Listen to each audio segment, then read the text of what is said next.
Urgensi niat akuisisi Bank BRI, Pegadaian dan Permodalan Nasional Madani atau PNM masih menimbulkan pertanyaan.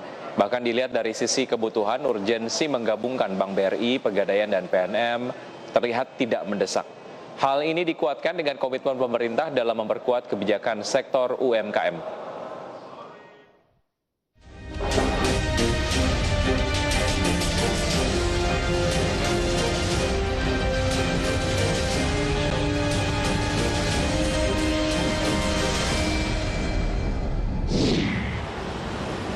Pandemi COVID-19 yang terjadi hampir 1 tahun belakangan ini telah mengubah semua pola bisnis. Salah satunya adalah strategi bisnis Kementerian BUMN.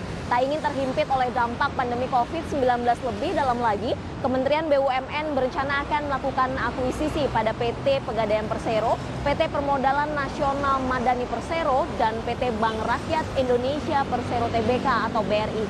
Sinergitas 3 perusahaan BUMN ini pun tercantum dalam roadmap Kementerian BUMN tahun 2019-2024.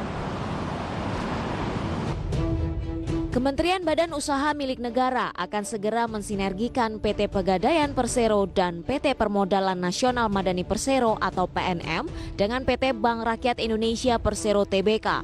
BRI akan menjadi bahtera baru bagi bisnis Pegadaian dan PNM.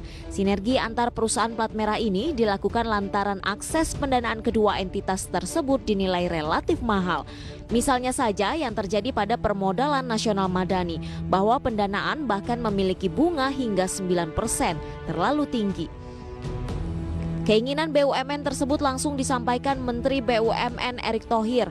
Erick Thohir menegaskan akuisisi BRI terhadap Pegadaian dan PNM tertuang dalam roadmap Kementerian BUMN periode 2019-2024. Semua ini dilakukan akibat dampak pandemi COVID-19.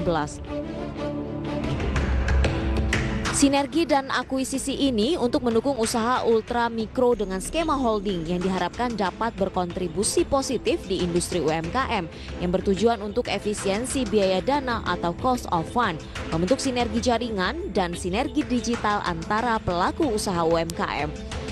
Apakah bentuk akuisisi ini nanti akan mempermudah itu? Nah, saya kira itu yang kurang tepat jatuhnya karena butuhnya integrasi, butuhnya bantuan, tetapi mengakuisisi perusahaan yang sehat. Justru nanti ini jangka panjang yang akan membuat blunder. Selanjutnya, kehadiran holding BUMN untuk UMKM ini diproyeksi menghasilkan sinergi digitalisasi dan platform pemberdayaan pelaku usaha kecil di Indonesia. Selain itu, sinergi digital akan menghadirkan pusat data UMKM yang bisa dimanfaatkan sebagai sumber data UMKM dalam skala nasional. Tentu adalah sebagai suatu upaya ya untuk bisa memperkuat proses bagaimana negara lewat BUMN itu bisa mengcover ya untuk bantuan kepada sektor usaha mikro kecil ini begitu ya. Karena kita tahu bahwa ketiga BUMN ini kan sebetulnya bergerak mungkin di bidang yang hampir relatif sama begitu ya. Tentu saja, pembentukan holding BUMN sektor UMKM ini juga disebut menjadi salah satu cara Kementerian BUMN untuk mengakselerasi akses keuangan bagi pelaku usaha mikro kecil dan menengah di Indonesia. Apalagi UMKM telah lama menjadi tulang punggung perekonomian Indonesia.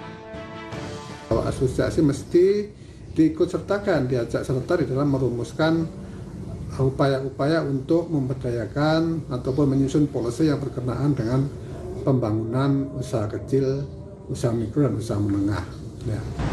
Akses bunga PT PNM dan PT Pegadaian dinilai masih terlalu tinggi, yakni sebesar 9%, disebut-sebut menjadi latar belakang akuisisi 3 perusahaan BUMN ini harus dilakukan. Di sisi lain, keberpihakan PT Pegadaian dan PT PNM di ultramikro menjadi kunci dari pengembangan bisnis. Aksi korporasi besar ini disebut-sebut akan menempatkan BRI lebih kuat di segmen UMKM dengan platform bunga yang lebih rendah. PT Bank Rakyat Indonesia Persero Tbk secara tersirat siap menjalankan akuisisi atas PT Pegadaian Persero dan PT Permodalan Nasional Madani Persero.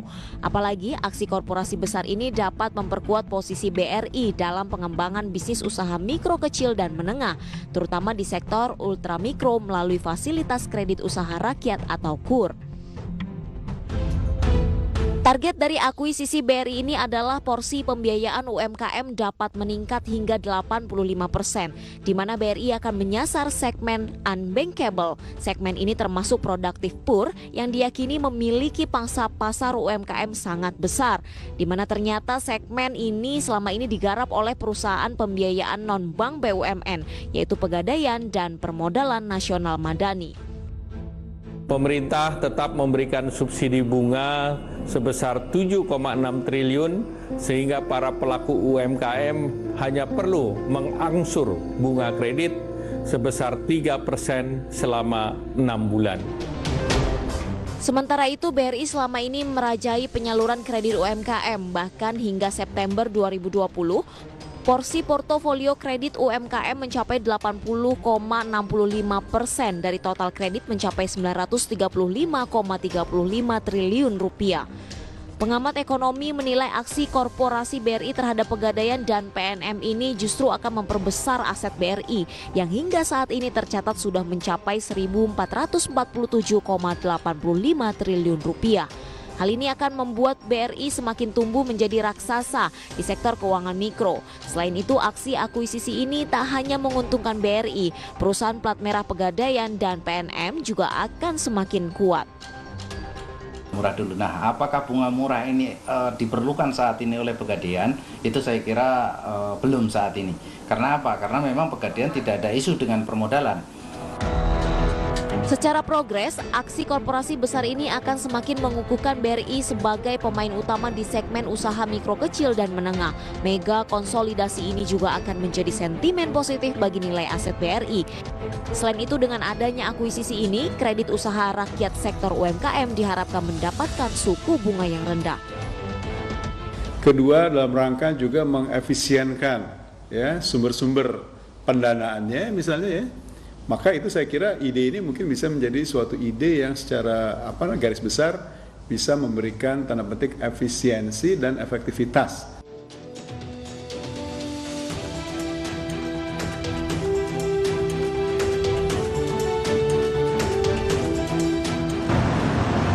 Dengan fundamental yang kuat, jaringan yang luas, dan bisnis yang mumpuni, sinergitas 3 perusahaan plat merah ini akan menjadi alat bagi pemerintah untuk mendorong sektor UMKM. Terlebih di tengah pandemi COVID-19 ini, sektor UMKM masih sangat prospektif. Dari Jakarta, Rizka Ayu, Eri Nugraha, IDX Channel.